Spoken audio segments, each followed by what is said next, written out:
네, 여담이 길었고요.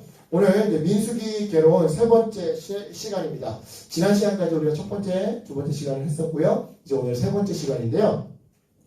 오늘도 계속해서 신학적 주제입니다. 오셨어요. 예. 아유, 죄송해요. 오늘 밥을 우리가 좀 제가 적게 신청을 하는 바람에 또 갑작스럽게 어떤 선교사님께서 방문을 하셔가지고 제가 청년부 식사 이렇게 주문하는데 좀 정신이 없었습니다. 그래서 제가 좀 넉넉하게 시킨다라는 거를 좀 실수를 했어요. 예. 네. 또 장난치고 싶어져서 장난치지 말아야지. 재능이 보니까 또 장난치고 싶어졌어. 자꾸 예배 시간에 이렇게 장난을 치세요. 저도 참 문제예요, 이게. 아무튼, 자, 우리 지난 시간에 이어서 계속해서 신학적 주제입니다. 민수기의 신학적 주제는 뭐라고요? 거룩하신 하나님과 어떻게 동행할 것인가? 이 레위기가 그것에 대해서 이제 뭔가 학교에서 공부를 하는 그런 느낌이었다고 한다면, 민수기는 그것에 대해서 삶의 현장에서 직접 실습하는 그런 느낌이다. 네. 거룩하신 하나님과 어떻게 동행할 것인가? 레위기는 그거를 학습했다면 민수기는 그거를 이제 실습하는, 학습이 아니라 실습하는 그런 내용이 이제 민수기다라고 말씀드렸는데요. 소주제 세 번째 하나님의 임재에 대해서 좀 보도록 할게요. 지금 사진을 보니까 성막이 있고 구름기둥으로 불기둥으로 불 붙은 구름기둥으로 하나님이 임재하시는 게 그림으로 이렇게 나와 있죠. 자, 하나님의 임재인데요. 보시면 이스라엘 전체 진영은요, 우리 지난 시간에 들으신 분들은 전체 진영이 텐트를 어떻게 쳤는지, 그죠? 수경을 할 때 텐트를 어떻게 쳤는지 대충 봤습니다. 그죠? 그거를 좀 배경으로 깔고 또 복습하면 너무 시간이 오래니까 이거예요. 그냥 이거. 성막을 중심으로 이렇게 텐트를 치고, 그죠? 텐트를 치고 이제 수경을 하는 거잖아요? 수경을 하는데, 이스라엘 전체 진영은요, 두 개의 원으로 구성이 됩니다. 두 개의 원.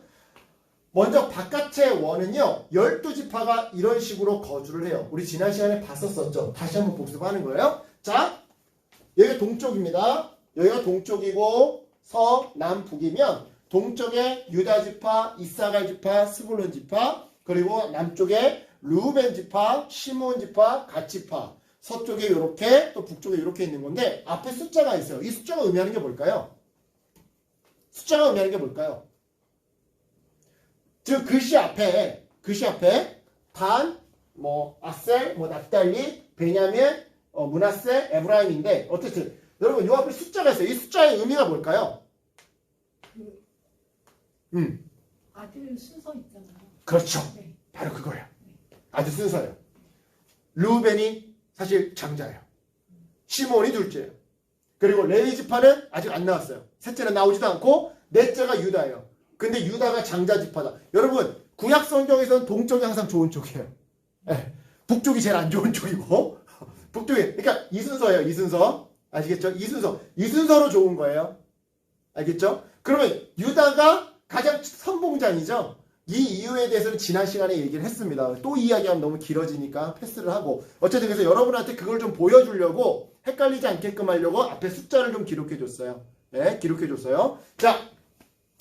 가운데 원은 제사장과 레위지파가 거주한다. 이런 식으로. 자, 아론의 가족들, 그러니까 제사장 가문이죠. 그리고 나머지는 레위예요. 레위지파. 레위지파의 후손들. 레위에게는 3명의 아들이 있었거든요. 그 3명의 아들 자손들이 이렇게 동서남북으로 살고 있는 겁니다. 그리고 그 한가운데 가장 안쪽에 이제 성막이 위치하게 되는 거죠.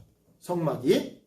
그러니까 성막을 중심으로 성막 봉사를 담당하는 레위 지파가 살고 있는 거고 제사장을 비롯한 그리고 그 주변을 누가 감싸고 살고 있는 거예요? 12지파가 감싸고 살고 있는 거예요.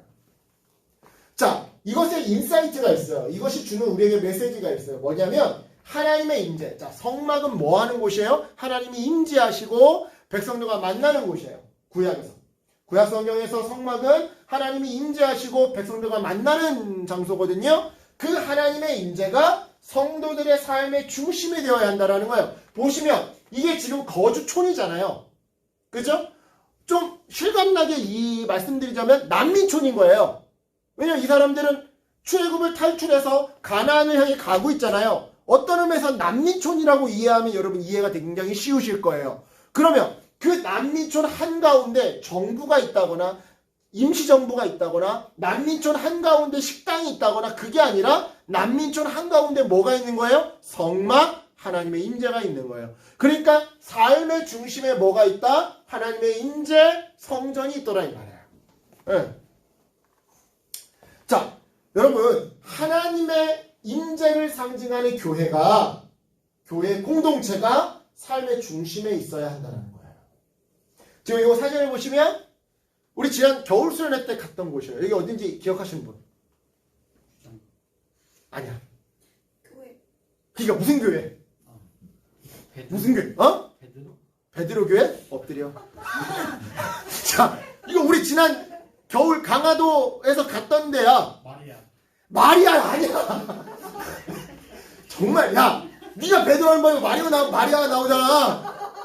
전혀 상관없는데 인물 이름하고 상관없어요. 너 이따 때려줘 건이야. 야, 안 맞아서 그래요 한동안. 자, 온수리 성당. 아, 세 글자. 지금 세 글자라고 지금. 온수리 성당. 성공의 온수리 성당이에요. 근데 제가 이 사진을 가지고 있는 이유가 뭐냐면 이게 이제 구한말 때 온수리 성당 실제 그 건물이고요. 그 옆에 이제 증축을 했어요. 증축을 했는데 여기 1층을 뭘로 쓰냐면 요 지역 동네에 아이들의 아동 센터로 쓰고 있어요. 그래서 애들이 여기 와서 그때 이제 여러분들은 미션 수행하느라 잘 못 보셨겠지만 저는 그 몇 주 전에 한 달 전이었나 몇 주 전에 저희 아내랑 같이 답사를 갔었다 그랬잖아요. 평일날 답사를 갔었었는데 보니까 학교 갔다 온 애들이 여기서 막 뛰놀고 있는 거예요. 네, 자기네들끼리 술래잡기 하고 막 뛰놀고 있는 거예요. 마스크 쓰고 막. 그러니까 벌써 보시면 교회가 지역사회의 구심점 역할을 하고 있는 거잖아요. 어떤 지역 아동센터라고 하는 거는 하나의 어떤 기능에 불과하고 그 어떤 기능 하나를 가지고 구심점을 하고 있는 거잖아요. 이처럼 여러분 하나님의 임재를 상징하는 교회, 성도, 공동체가 삶의 중심, 지역사회 중심에 있어야 한다는 거예요. 우리의 삶의 중심에 있어야 한다는 거예요. 물론 현실적으로 어렵죠. 부동산 값이 너무 비싸니까. 어쨌든 우리의 삶의 중심에 있어야 한다는 겁니다. 자, 그래서 여러분 교회가 집 가까이 있으면 좋아요. 교회 가까이에 여러분의 집이 있으면 좋습니다. 출퇴근하는 길에 교회에 들르면 좋습니다. 일주일에 하루는 예배로, 또 하루는 성경 공부나 뭐 찬양팀 연습이나 뭐 기도회나 봉사나 뭐 교회 청소나 뭐든 교회 오면 좋습니다. 교회 친구들과 취미와 희노애락을 많이 공유하면 좋습니다. 그래서 7월 21일 날 우리는 청계산 갈 겁니다. 어쨌든 뭐 우리 치용이 잠깐 나갔는데 헬스팸? 패밀리? 헬스팸 만들어요. 내가 알기로 하림이도 헬스에 일가견이 많거든요. 만들어요. 만들으세요. 지금 이 교회 같은 경우에는요, 제가 지금 교회 이름을 까먹었는데, 이게 봉담에 있어요. 화성 봉담. 봉담에 있는 교회인데, 교회 본당은 따로 있고, 식당을 이런 식으로 도서관으로, 지역사회 도서관으로 아예 개조를 했어요. 그래서 보시면 여기가 카페 겸 식당이고, 요 앞에 식당이 딱 있고, 요 앞에 또 이렇게 설교 강당 같은 걸 놔둬서 여기에 피아노 같은 걸 놔둬서 크리스마스 때 지역사회를 위해서 지주민들을 초대해가지고 초청 음악회 같은 거, 피아노 연주회 같은 걸 하고 복층으로 돼 있어서 여 옆에는 공부방으로 운영을 해요. 그래서 지역 애들 중에 형편이 어려운 애들을 근데 교회 성도들 중에 대학생들이 있을 거 아니에요? 그럼 여기서 과외를 해줘요. 그리고 일주일에 하루는 여기서 다 같이 성도들, 시간 되는 성도들이 모여서 반찬을 만들어서 그날 만든 반찬은 점심에 지역 노숙자들이나 지역 독거노인들한테 배송을 해요. 동사무소와 연계를 해서. 교회가 삶의 중심에 와 있잖아요. 그죠? 교회가 모여서 성령 하나님의 임재를 체험하고 은혜 받는 거 굉장히 좋아요. 근데 받기만 하면 안 돼요. 흘려보내는 게 있어야죠. 흘려보내는 게 있어야지 삶의 중심이 될 수 있는 거거든요. 사실 여러분한테 교회가 하는 역할이 하나도 없는데 너네 무조건 교회에서 성경 공부해라, 교회에서 봉사해라. 안 와요, 여러분. 뭔가 의미 있는 일을 해야 교회에 오게 되어 있어요. 나중에 여러분들이 교회의 주축이 되고 여러분들이 교회의 집사님, 권사님, 장로님들이 된다면 여러분들이 교회를 여러분들 담임 목사님께 건의해서 이렇게 좀 만들어가 주세요. 얼마나 의미 있는 일을 합니까? 이런 일을 하면 성도들이 오겠죠. 너 와서 찬양팀 봉사 좀 해라. 이 말하고 우리가 일주일에 한 번씩 독거노인들을 위해서 반찬 봉사를 해서 반찬을 만드는데 이번 주에 김치인데 김치 담가야 되는데 손이 필요해. 너 좀 와라. 어느 거에 더 많이 올까요? 요즘 청년들. 저는 후자에 더 많이 올 거라고 생각합니다. 그렇죠? 그래서 다시 말씀드립니다. 그거를 좀 더 설교틱하게 포장해서 좀 이야기하자면 교회 가까이에 집이 있으면 좋아요. 출퇴근길에 교회 들러서 짧게 5분이라도 기도하고 가면 좋아요. 일주일에 하루는 예배로, 또 하루는 성경 공부가 되었건, 찬양팀 연습이 되었건, 기도회가 되었건, 봉사가 되었던, 재능 기부가 되었건, 교회 오면 좋아요. 교회 친구들과 취미와 희노애락을 많이 공유하면 공유할수록 좋아요. 좋아요. 네. 이처럼 여러분, 교회 생활이요, 삶에 가까이 있을 때 그 사람의 신앙은 쉽게 메마르지 않아요. 지금 맹모 삼촌지교죠? 그죠?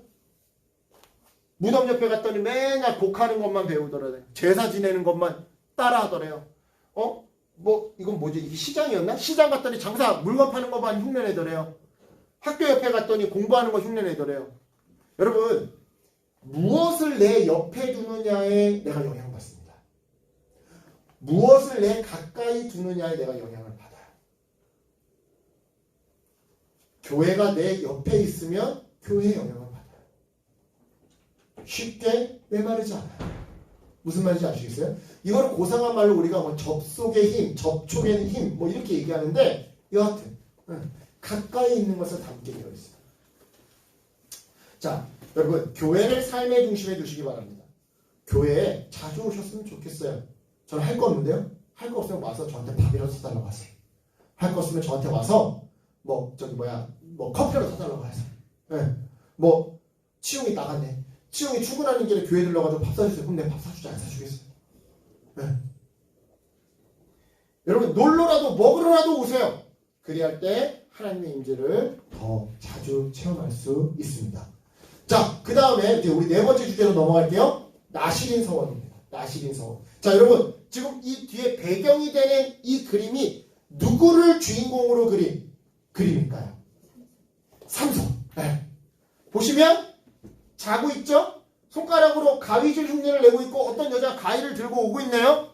이 여자는 가슴을 드러내놓고 있어요. 뭔가 그림 속에서 가슴을 드러내고 있다는 얘기는 중세 그림에서 모성애의 상징이거나 아니면 몸을 파는 여인이거나 둘 중에 하나를 의미합니다. 둘 중에 하나겠죠?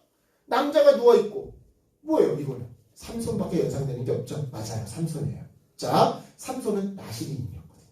나실, 삼손이. 자, 근데 물론 삼손은 민수기에 등장하는 사람은 아니죠. 사사기에 등장하는 사람인데 나실인 서원 규정이 이 민수기에 등장하기 때문에 제가 사사기에 등장하는 사사기에 등장하는 삼손의 그림을 배경 그림으로 가져온 겁니다. 자, 나실인 서원에 대해서 살펴볼게요. 먼저 나실인이란 무엇이냐?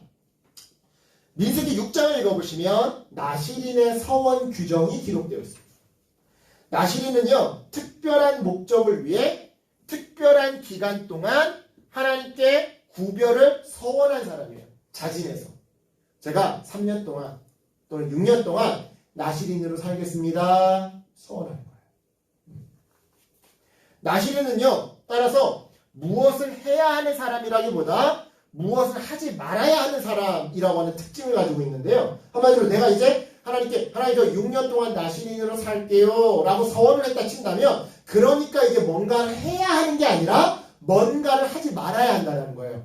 이거 굉장히 중요해요. 알겠어요? 나실인은요, 내가 거룩하게 살아가겠습니다 라고 하나님 앞에 서원한 거예요.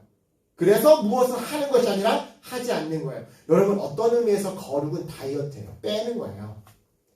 제가 정말 좋아하는 CM송 로고가 있어요. 빼는 것이 플러스다. 나만 아니? 너네 뭐 TV도 CM송도 안 듣니? 저는 옛날에 이 CM송 듣고 정말 이거 성경적이다라고 생각을 했던 적이 있었어요. 여러분 우리가 거룩이라는 거를 너무 어렵게 접근해요. 내가 좀 거룩하게 살아야지. 그러니까 새벽 예배 하루도 빠지지 말아야지. 성경 통독 하루도 빠지지 말아야지. 성경 통독을 해라 얘들아. 아무튼 큐티 하루도 빼먹지 말아야지. 내가 모든 예배 다 참석하고 모든 봉사 내가 다 해야지. 우리가 뭔가 하나님 앞에 거룩을 결단하면 뭔가를 해야 된다라고 생각을 해요.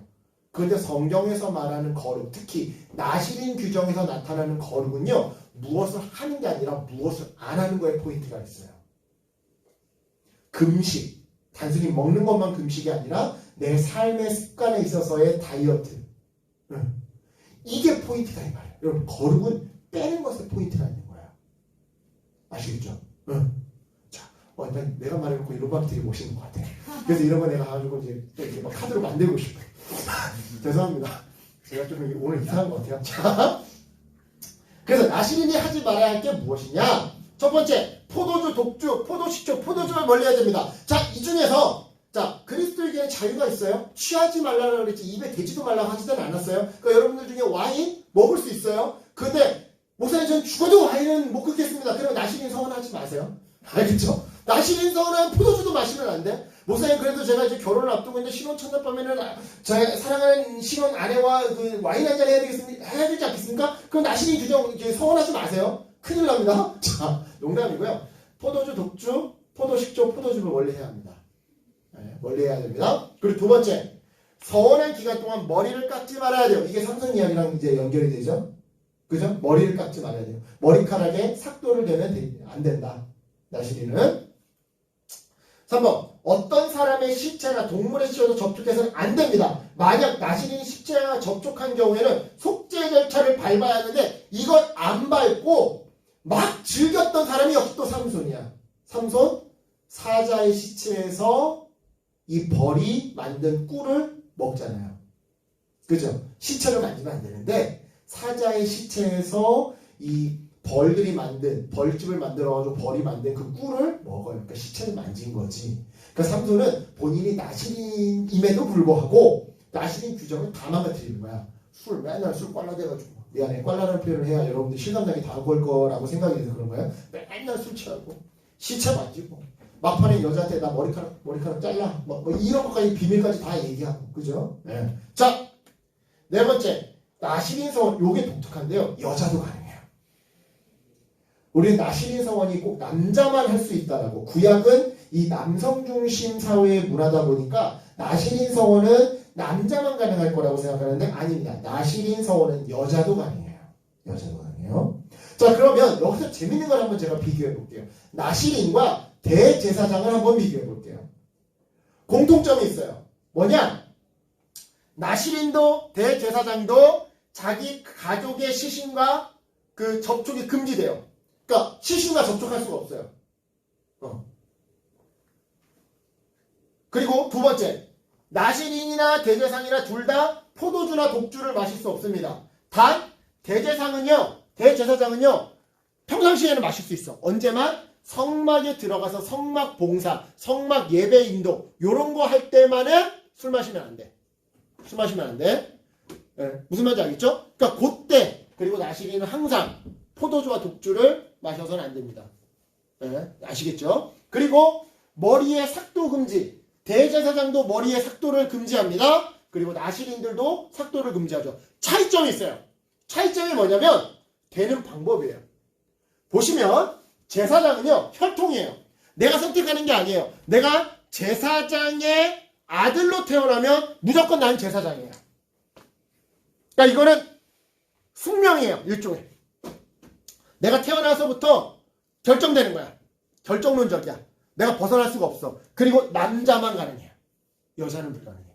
그런데 나시린은 서원제예요. 내가 나시린으로 태어나냐 안 태어나냐 이 문제가 아니라 내가 몇 년 동안 하나님 앞에서 거룩하게 영적 다이어트를 하겠다 안 하겠다 결단에 달려있는 거고 아까 전에 얘기했던 것처럼 여자도 가능해요. 요게 차이점이에요. 그러니까 공통점도 있고 차이점도 있죠. 그죠? 자, 이런 맥락에서 신약시대의 우리 모든 그리스도인들은요 제사장이자 나시린입니다.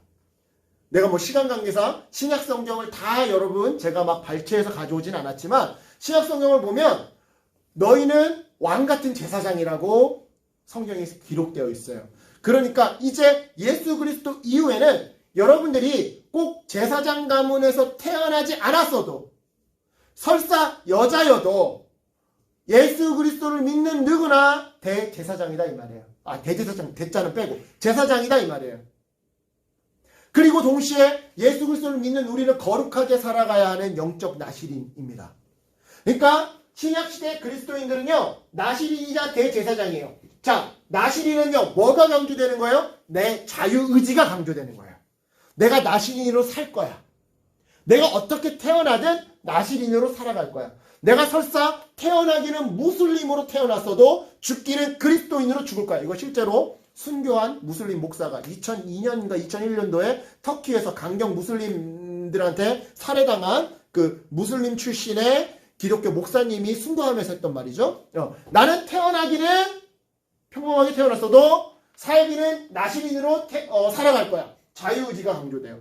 대제사장은 뭐가 강조되는 개념이에요? 하나님의 운명, 예정이 강조되는 거예요. 왜요? 혈통이니까. 그죠? 혈통이니까. 자, 다시 한번. 신약시대의 모든 그리스도인들은 나시린이자 대제사장입니다. 즉 우리는 하나님의 예정하심으로 그리스도인이 된 것과 동시에 내 의지로 예수를 영접하고 거룩한 삶을 결단하며 살아가는 거다 이 말이에요.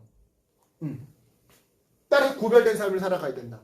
우리는 하나님께 예정된 사람이면서 동시에 예수를 선택하고 예수를 열심으로 믿으며 거룩하게 살기로 결단했기 때문에 우리의 자유의지를 가지고 우리는 더더욱 거룩한 구별된 삶을 살아야 한다는 거죠. 자, 여러분 오늘날 이 신약시대를 살아가는 그리스도인들은요, 영적으로 다 나시린이자 제사장입니다. 즉 나의 자발적인 영접, 내가 자발적으로 그렇게 나시린처럼 살아야지 이런 것처럼 자발적인 영접으로 거룩한 삶을 살아야 하는 존재이면서 동시에 하나님께서 나를 신자로 태초부터 예정하시사 그에 따른 사명을 주셨기에 거룩한 삶을 살아야 하는 존재라는 거예요. 자, 하나님의 운명, 숙명, 예정, 그리고 나의 자유의지, 이게 뭐예요? 이게 줄탁동시잖아요. 제가 줄탁동시 자주 얘기했죠? 뭐예요? 어미닭이 알을 품고 있어요. 품고 있다가 갑자기 이 달걀 안에서 새끼 닭이, 뿅아리가 나 이제 알 깨고 나갈게요. 나 충분히 자랐어요. 톡톡톡톡 안에서 때립니다. 그런데 이 때리는 힘으로는 알을 깨기가 너무나도 역부족이에요. 그런데 품고 있는 어미닭이 그 소리를 듣고 아, 얘가 준비가 됐구나 그러면서 어미가 이 바깥에서 어미의 큰 부리로 알을 빡 때립니다. 그러면 그게 탁 동시에 맞아 떨어지면서 알이 깨지고 태어나는 거죠. 자, 마찬가지예요. 내가 그리스도를 영접해야지 나시린, 자유의지, 그죠? 이게 마치 이 알 속에 갇혀있는 우리가 이 알을 깨고 이 죄의 사슬을 깨고 이 세상 시대의 흐름을 깨고 나오려고 하는 우리의 몸부림인 거예요. 그런데 그걸 보고 하나님이 태초부터 품고 계셨다 이거예요. 태초부터 품고 계셨다가 기다렸다가 빵! 하나님의 은혜로, 하나님의 그 예비하심 은혜로 빵 때려줬을 때 드디어 우리는 그리스도인이 되어가고 또 우리는 이 땅에서 거룩한 삶을 살 수 있다. 이게 줄탁동시인 거 아닙니까? 그죠? 결국 줄탁동시의 원리 안에서 거룩하게 구별된 삶을 사는 거, 이것이 성도의 삶이다 이거예요. 네. 여러분 방주가 있어요. 방주가 나는 바다가 싫어요. 나는 항구가 좋아요. 이러면 안 되는 거잖아. 방주가 자유의지를 가지고 나는 가리라 노젓고 가자. 물 들어올 때 노젓자 이러면서 가야 될 거 아니야. 갈 때 하나님의 도우심이 함께 있다. 줄탁동시인 거 아닙니까? 제가 전에도 말씀드렸지만 이 광야 여정 그리고 가나안에 들어가는 거는요 99%는 하나님의 은혜야. 하나님이 출애굽시키셨고 그 가는 길목마다 물을 주시고 만나를 내려주시고 또 미리 하나님께서 천사들을 보내셔서 그 가나안의 족속들이 겁을 집어먹게끔 다 만들어놨어. 그런데 이스라엘 백성이 나 가기 싫은데요 하고 가만히 있으면 약속의 땅에 들어갈 수 있다 없다? 없다. 나를 향한, 여러분들을 향한 하나님의 약속은 99% 하나님의 은혜, 마치 그 알을 품고 있는 어미 닭의 사랑처럼 하나님의 은혜이지만 마지막 한 걸음은 누가 디뎌야 된다? 여러분이 디뎌야 된다. 여러분이 그 마지막 한 걸음의 순종을 디뎌야 여러분들을 향한 하나님의 약속이 성취되는 것이다. 다 지금 통하는 이야기예요. 통하는 이야기. 자, 이어서 제사장 축복입니다. 제사장 축복만 보면 아마 시간이 얼추 마칠 시간이 될 것 같네요. 자, 제사장 축복. 지금 목사님이 안수 축복기도 하고 있죠? 축복기도. 옛날에 우리 어르신들은 좀 그랬어. 앞에 설교 좀 못 들어도 찬양 좀 못해도 담임 목사님 축도를 꼭 받고 나와야 된다. 그 축도 받아야 예배 드렸다라고 생각해야 돼요. 여러분 그런 거 아닙니다. 제가 우리 청년부에서는 잘 얘기 안 하는데 여러분 사실 앞에 찬양부터 예배인 거고요. 예배 마치고 교제하는 것까지 예배인 거예요. 초대교회 예배를 보면 진짜 그래요. 어떤 의미에서 우리 청년부 예배가 참 초대교회 예배를 많이 닮았습니다. 왜냐하면 초대교회는 예배를 어떻게 했냐면 먼저 오면 밥부터 먹었어요. 주의 만찬이라고 해가지고 주의 만찬이라고 해가지고 밥부터 먹고 그 다음에 성찬식을 하고 그 다음에 방언기도회, 예언기도회가 있었고 그 다음에 설교 말씀을 듣는 게 있었고 찬양하고 마치고 그랬었어요. 어쨌든 그러니까 여러분 졸려도 돼요. 우리 초대교회 방식 그대로 밥 먹고 예배하는 거니까 밥 먹었다고 해서 졸리면 괜찮아요. 졸아도 돼요. 자, 아무튼 제사장의 축복입니다. 자, 민수기 6장 24절부터 26절까지 말씀인데요. 여호와는 너에게 복을 주시고 너를 지키시기를 원하며 여호와는 그의 얼굴을 너에게 비추사 은혜 베푸시기를 원하며 여호와는 그 얼굴을 너에게로 향하여 드사 평강 주시기를 원하노라 할지니라 하라. 아멘. 이게 무슨 말이냐면 하나님이 제사장한테 요즘 그런 거예요. 야 제사장아, 너가 앞으로 뭐 소진자매를 축복하고 싶거든, 뭐 해림자매를 축복하고 싶거든, 요렇게 축복 기도를 해라. 여호와는 너 해림이에게 복을 주시고 너 해림이를 지키시기를 원하며 여호와는 그의 얼굴을 너 해림이에게 비추사 은혜 베푸시기를 원하며 여호와는 그 얼굴을 너 해림이에게로 향하여 드사 평강 주시기를 원하십니다. 믿느니요? 아멘. 이렇게 축복 기도를 해 주어라 라고 가르쳐 주시고 계시는 본문이에요. 자, 여기에서 우리가 좀 알아야 될 게 있는데요. 먼저 첫 번째, 오직 하나님만이 복을 주실 수 있다는 겁니다. 복을 주는 주체는 제사장이 아니라 하나님이에요. 하나님이 복 주시는 분이에요. 하나님이 제사장을 통해서 복을 전해주시는 거지 제사장에게서 능력이 나오는 게 아니에요. 오늘날도 마찬가지예요. 여러분 목사님들에게 축복기도 받으면 좋죠. 그런데 오해하지 마세요. 그분이 뭔가 능력이 많아서 그분 어떤 목사님에게 축복기도 받는 거 아니에요. 축복은 하나님께로부터 오는 거예요. 능력은 하나님께로부터 오는 거예요. 목사님들은 또는 안수기도를 해주는 그 누군가는 통로 역할을 하는 거예요.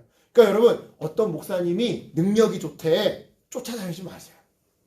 그거 정말 잘못된 거예요. 한때 한국교회에 그런 유행이 있었어요. 그 기도원에 어떤 목사님이 영빨이 죽인대. 영빨 죽인대 이런 말 좀 하지 마. 영빨은 오직 누구에서만 나온다? 하나님에게서만 나온다. 무슨 말인지 알겠어요? 물론 이런 건 있을 수 있다고 생각해요. 어떤 목사님이 또는 어떤 선교사님이 더 깨끗한 통로일 수는 있겠다라는 생각을 해요. 매개체니까 더 깨끗한, 그래서 하나님의 은혜를 더 막힘없이 콸콸콸콸 흘려보낼 수 있는 소통로, 매개체가 될 수 있겠다라는 생각을 해요.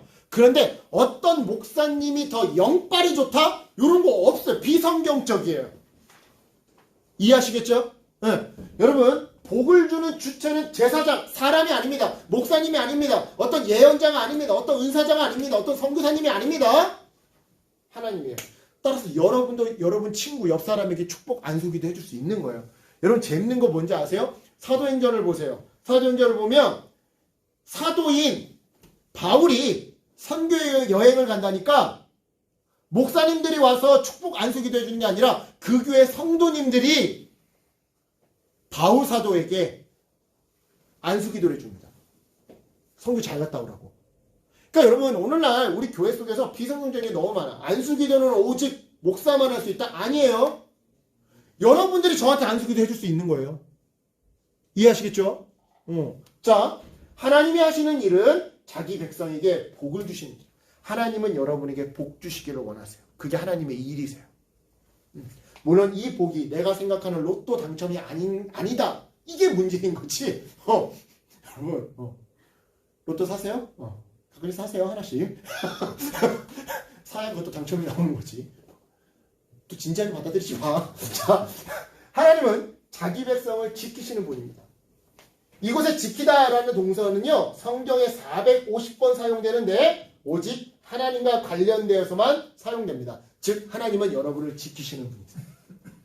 그리고 세 번째, 하나님은요 자기 백성을 향하여 얼굴을 비추시며 얼굴을 향하여 드는 분이에요. 여기서 얼굴을 향해 드신다? 만나주신다라는 거예요. 수용해 주신다라는 거예요. 그 한마디로 쉽게 생각해봐. 둘이 싸웠어. 우리 뭐라 그래? 꼴도 보기 싫다 그러지. 아 쳐다도 보지 마. 근데 화가 풀리면 쳐다보지. 그치? 그치 동기야? 너 여자친구랑 싸우면 쳐다보고 싶어 안 쳐다보고 싶어? 싸운다. 러블리 보이예요?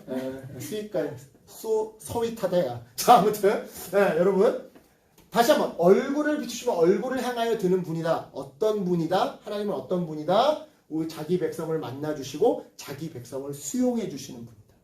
내가 참 죄 많음에도 불구하고 내가 늘 실수투성이고 불평 원망하는 존재임에도 불구하고 하나님은 내게서 얼굴을 도우시는 게 아니라 얼굴을 비춰주신다. 나를 용서해 주시고 받아주시는 수용해 주시는 분이다. 쉽죠? 이해 가죠? 자, 네 번째, 백성이 하나님의 법도에 순종하여 거룩한 삶을 살 때 하나님은 자기 백성을 축복하여 주십니다.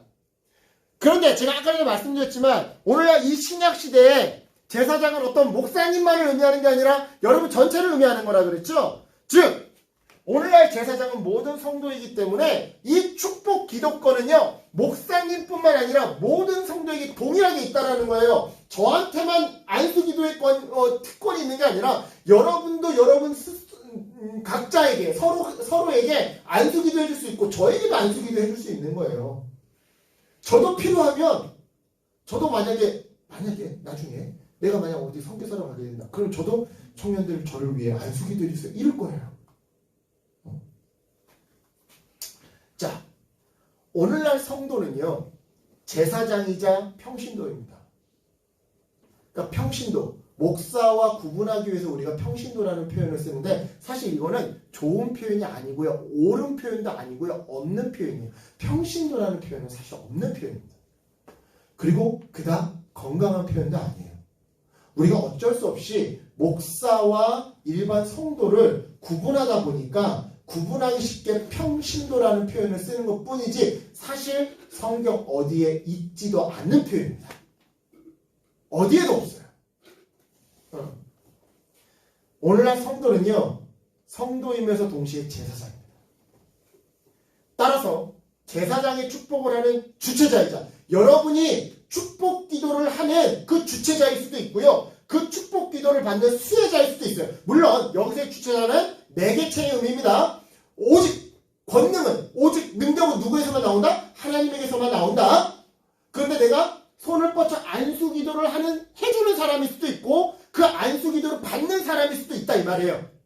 그런 맥락에서 이런 의미에서 우리는요 주님의 얼굴빛을 이웃에게 전달해주는 존재이자 주님의 얼굴빛을 전달받는 존재입니다. 이게 무슨 말이냐면 내가 동교한테 안수기도를 해줘요. 그러면 내가 목사이기 때문에 내게서 능력이 나오기 때문에 동교를 안수기도 해주는 게 아니라 내가 먼저 하나님의 은혜를 충만히 받았기 때문에 그 받은 은혜를 가지고 동교를 축복기도 해주는 거다 이 말이에요. 내가 뭔가 하나님을 통해 하나님께 공급받은 은혜가 있고 하나님께 공급받은 깨달음이 있기 때문에 동규와 대화하면서 동규를 위로해 줄 수 있고 동규의 신앙을 바로잡아 줄 수도 있는 거고 동규가 어긋난 길로 갈 때 인도해 줄 수도 있는 거다 이 말이에요. 다시 한번 나는 안수기도를 해주는 사람일 수도 있고 받는 사람일 수도 있어요. 그 얘기는 뭐냐면 먼저 내가 하나님께 은혜를 받아야 받은 은혜를 흘려보낼 수 있다 이 말이다 이 말이에요. 결국 여러분 우리는 주님의 얼굴빛을 받아 그것을 전달해주는 달과 같은 존재라는 겁니다. 이게 중요해요. 자, 태양은요 스스로 빛을 내요. 그죠? 아까 전에 능력은 오직 누구에게만 있다? 하나님에게만 있다. 사람에게서 능력이 나는 게 아니다. 사람은 태양이 아니에요. 스스로 빛을 내지 못해요. 스스로 빛을 내는 태양은 오직 하나님이에요. 달을 보세요. 달이 스스로 빛을 내요? 안 내죠.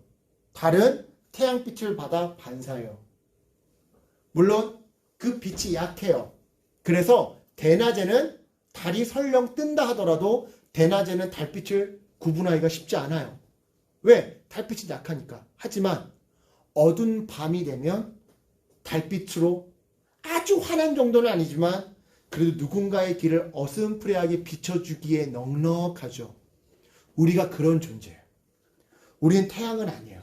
스스로 빛을 뿜어낼 수도 없어요. 내게서 뭔가 스스로 어떤 능력이 나타나는 것도 아니고요.